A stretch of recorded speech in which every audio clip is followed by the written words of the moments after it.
राम राम भाई सभी को। इस वीडियो में मैं नए भारत की कुछ वो तस्वीर आपको दिखाना चाहता हूँ जो कि सचमुच में देख करके लगता है कि ये अब नया भारत है। जहाँ पर मेरठ से गाजियाबाद तक अगर आप पहले जा रहे हैं तो आपको 4-4 5-5 घंटे का जाम का सामना करना पड़ता था। और अभी आज हम लोग निकले थे 4 राज्यों की यात्रा करने के लिए, जिसमें हम लोग यूपी से निकले और यूपी से नोएडा होते हुए हमने दिल्ली को टच किया। उसके बाद फिर हमने टच किया हरियाणा और उसके बाद हम पहुंचे राजस्थान। और ऐसे ही पूरा टूर रहा हमारा वापस का भी। तो इस वीडियो में मैं आपको दिखाना चाहूँगा कि कहीं पर भी हमें एक सिंगल रेड लाइट के लिए नहीं रुकना पड़ा इन 4 राज्यों में भी घूमने के लिए। जैसे घर से निकले थे बिल्कुल एकदम फ्रेश मूड से, शाम तक ऐसे ही फ्रेश मूड से वापस आए, क्योंकि इनमें सबसे बड़ा रोल था इन ऐसी सड़कों का और दौड़ते हुए इन वाहनों का। सभी वाहन एक अच्छी खासी दूरी बना करके आपस में दौड़ रहे थे। कहीं कोई किसी तरीके का जाम नहीं था। खुली चारों तरफ सड़कें, चौड़ी-चौड़ी, लंबी चौड़ी-चौड़ी सड़कें, कहीं से कहीं तक भी गाड़ियाँ भगाओ। ये देखो सिंगापुर में जिस प्रकार से शिप बिल्डिंग है, एक ही बिल्डिंग के ऊपर अगर आपने कभी देखा है उसको तो ठीक है, नहीं तो गूगल करके आप देख लेना।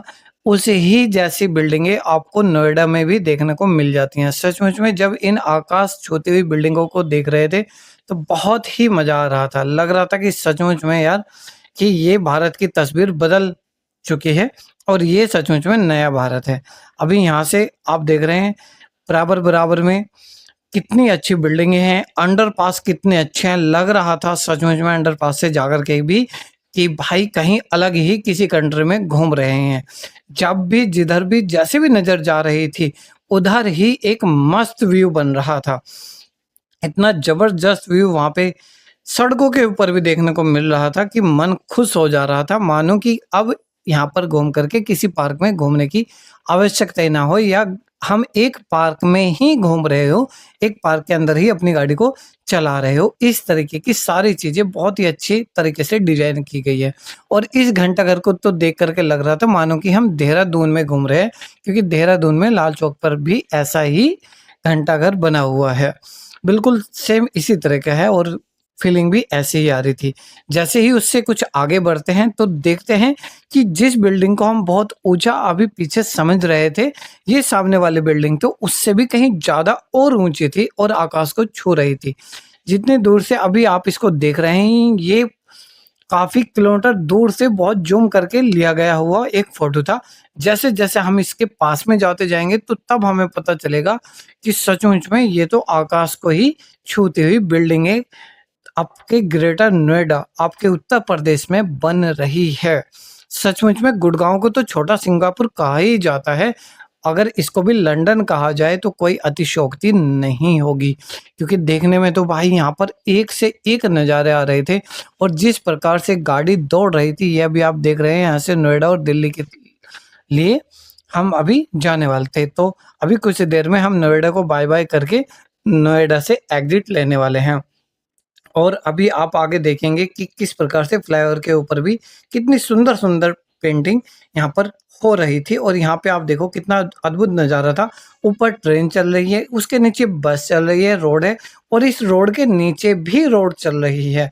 तो सचमुच में बहुत समय पहले ऐसी जो सड़कें थी वो सिर्फ़ हमें फ़िल्मों में देखने को मिलती थी, जब हम विदेशों की सड़कें कुछ फ़िल्मों के अंदर हम देखते थे। लेकिन अभी अगर आपको ऐसी सड़कों का अनुभव लेना है, तो आप दिल्ली एनसीआर में जाकर के ऐसी सड़कों का अनुभव ले सकते हैं। और ये वही बिल्डिंग मैं साइड से आपको दिखा रहा था, जो आकाश छू रही थी। अब एग्ज़िट करते हुए कितनी अच्छी बटरफ्लाई यहाँ पर लगी हुई थी और इसी के साथ हमें बोल दिया था, thank you for your visiting, कि एक बार फिर से पधारिएगा। जैसे वहाँ से ऐसे-ऐसे सुंदर व्यू को देखते हुए आगे बढ़ते ही हैं, तो एक और ज़बरदस्त नज़ारा ये मुंबई एक्सप्रेस को जोड़ते हुए जैसे ही उस हाईवे को हम टच करते हैं, तो सामने हमारे ये फ्लाईओवर का कुछ इस प्रकार का नज़ारा बना हुआ था।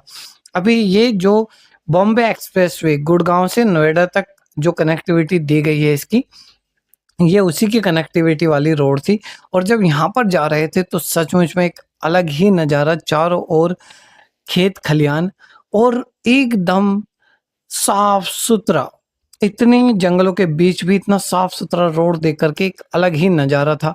गाड़ी चलाने का एक अलग ही एक्सपीरियंस, कहीं कोई गड्ढे नहीं, कहीं कोई टूटे नहीं। बहुत सारी कंट्रोवर्सी होती रहती है कि भाई कैसी सड़क बनाई है, कैसे गड्ढे हैं, ये वो।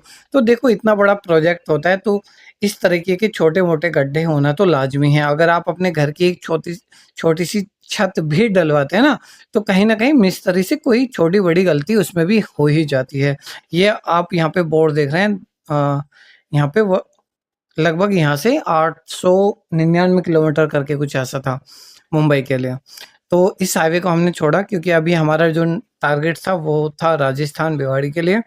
तो यहाँ से अभी हमने ये गुड़गाँव, मानेसर वाला जिसको कैनपी हम रूट बोलते हैं, वो रूट हमने यहाँ से लिया था इस फ्लाईओवर के नीचे से।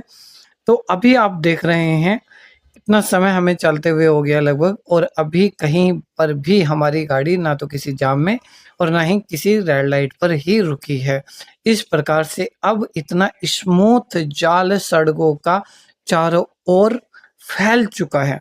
सचमुच में आप जिधर भी जाइए, जिस राज्य में भी जाइए, वहाँ पर आपको इस प्रकार का एक मकड़ी जाल जिसको कहते हैं सड़कों का, वो बना हुआ दिखाई दे जाएगा, और जिस पर चलते हुए आपको सचमुच में प्रकृति के नज़ारे भी अलग ही होंगे।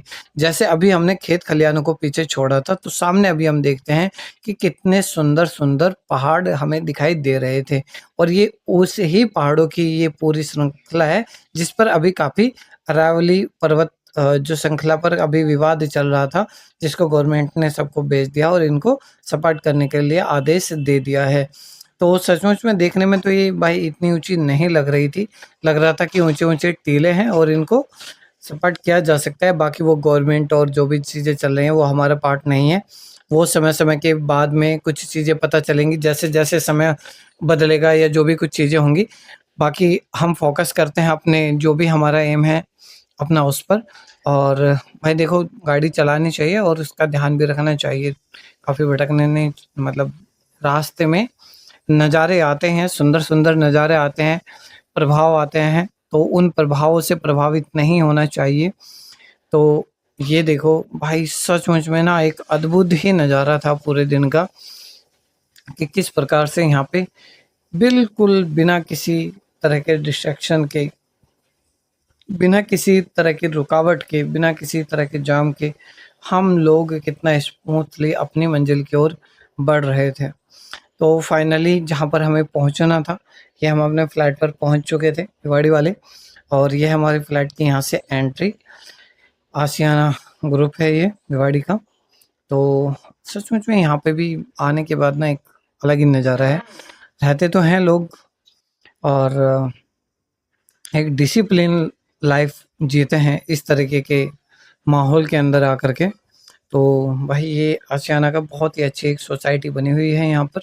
नीचे पुल वगैरह, पार्किंग गाड़ी की, क्लब, यहाँ पे सब कुछ मतलब होता है, फ्री होता है। उसका एक मेंटेनेंस चार्ज देना पड़ता है। जो फ्लैट का जो मेंटेनेंस चार्ज होता है वो उसी के अंदर इंक्लूड होता है।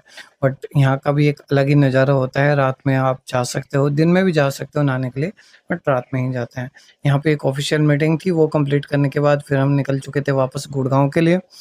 अभी गुड़गाँव बोले तो हरियाणा, राजस्थान से होते हुए अभी हम हरियाणा की ओर चल दिए थे, और हरियाणा मानेसर गुड़गाँव पहुँचते हुए सामने जो आप देख रहे हैं, वो पर्वतों की जो एक श्रृंखला पूरी बनी हुई है, एक अद्भुत नज़ारा वहाँ का। और यहीं पर ही जस्ट जो एनएसजी कमांडो होते हैं, उनका जो ट्रेनिंग सेंटर है वो भी इसी के पास में है। अभी हम आगे बढ़ते हुए उसको भी देखेंगे, बट उससे पहले मैं आपको यहाँ पे दिखा दूँ कि कितना रश होता है, कितनी बिल्डिंग्स हैं, कितनी कंपनियां हैं, उधर पूरा इंडस्ट्रियल एरिया है, लेकिन उसके बावजूद भी कितने ट्रक यहाँ पर दौड़ते हुए आपको नज़र आ रहे होंगे। लेकिन इन सब के बावजूद भी आप देख रहे हैं कहीं पर कोई भी ट्रैफिक या कोई भी रुकावट नहीं है। ये है नया बदलता भारत। जयपुर के लिए आप इधर से टर्न ले सकते हैं। और अभी हम लोग यहाँ से गुड़गाँव के अंदर एंट्री कर गए थे। ये गुड़गाँव की सड़कें हैं जिसको छोटा सिंगापुर भी बोला जाता है। हालाँकि बहुत सारी ऐसी चीज़ें हैं गुड़गाँव के अंदर जो देखने लायक हैं। गुड़गाँव की साइबर सिटी, गुड़गाँव का साइबर हब, गुड़गाँव की गलेरिया मार्केट जिसको बोला जाता है कि सबसे महंगी मार्केट है वो। तो ऐसा बहुत कुछ गुड़गाँव के अंदर है। स्टेडियम यहाँ पे बना हुआ है जहाँ पे डे नाइट के मैचेस होते हैं। और बहुत सारी एमएनसी कंपनियां हैं यहाँ पर, एयरपोर्ट से बहुत पास में है। यहाँ पे हमारी एक और ऑफिशियल मीटिंग थी, तो ये गुड़गांव का सेक्टर 74 या 73 था, 73 आई थिंक। तो यहाँ पर हम पहुँच चुके थे। अभी ऑफिस का आप नज़ारा भी देख सकते हैं कि किस प्रकार से गुड़गांव के अंदर किस प्रकार से ये ऑफिसेज और ये सारी चीज़ें यहाँ पे बनी हुई है। एक अलग ही अद्भुत नज़ारा, सचमुच में एक अलग ही अद्भुत नज़ारा, एक अलग ही एक्सपीरियंस यहाँ पे आकर के होता है इनकी लाइफ को। हालाँकि अगर हमें लगती है कि इनकी लाइफ बहुत अच्छी है, तो सचमुच में सभी के लाइफ के अपने-अपने प्लस और माइनस हैं। किसी की लाइफ बहुत अच्छी है, तो किसी की लाइफ बहुत ज़्यादा टेंशन भरी है। सभी प्रकार से सभी तरह के लोग जीवन को जी रहे हैं। हालाँकि यहाँ पे हमें जो हमारा टावर था, उसकी लोकेशन एग्ज़ैक्ट नहीं मिल पा रही थी, तो अभी बराबर हमने गार्ड से पूछा और उससे पूछने के बाद हम आगे बढ़ चुके थे अपने टावर को देखने के लिए। तो ये सामने जो हमारा एड्रेस आ चुका था, यहाँ पे बहुत ही अच्छा फाउंटेन चल रहा था और बहुत सुंदर-सुंदर पेड़-पौधे, खलियान। कभी-कभी समय निकाल कर के बाहर भी घूमना चाहिए, निकला करो बाहर अपनी फैमिली को लेकर के, खुद कहीं न कहीं ऑफ़िशियल ट्रिप पे। ये कुछ ऊपर से व्यू था, ऊपर से जाने के बाद ये टावर जिसमें कि ऑफ़िशियल मीटिंग थी हमारी, और ये आस-पास का वहाँ का नज़ारा।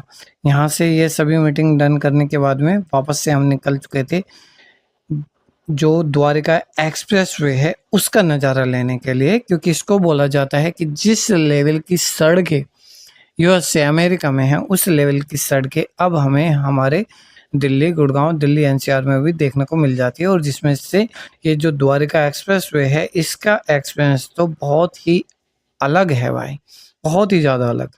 आप देख रहे होंगे बराबर में आसमान को छूती हुई बिल्डिंगें, रोशनी से जगमगाता हुआ हाईवे, मानो कि जैसे किसी गाँव के अंदर दीपावली मनाई जा रही हो, क्योंकि शहरों का तो भाई रोज़ का रूटीन रहता है, लेकिन गाँव में तो दीपावली के दिन ही ऐसी चीज़ें देखने को मिलती हैं। ये देखो इतना ज़्यादा ट्रैफ़िक, मतलब कि रुका हुआ नहीं, चलता हुआ, दौड़ता हुआ ट्रैफ़िक। कारें दौड़ रही हैं, हाई स्पीड से जा रही हैं। किसी तरह तो आप सभी का एक्सपीरियंस कैसा रहा? कमेंट करके ज़रूर बताइएगा कैसा लगा।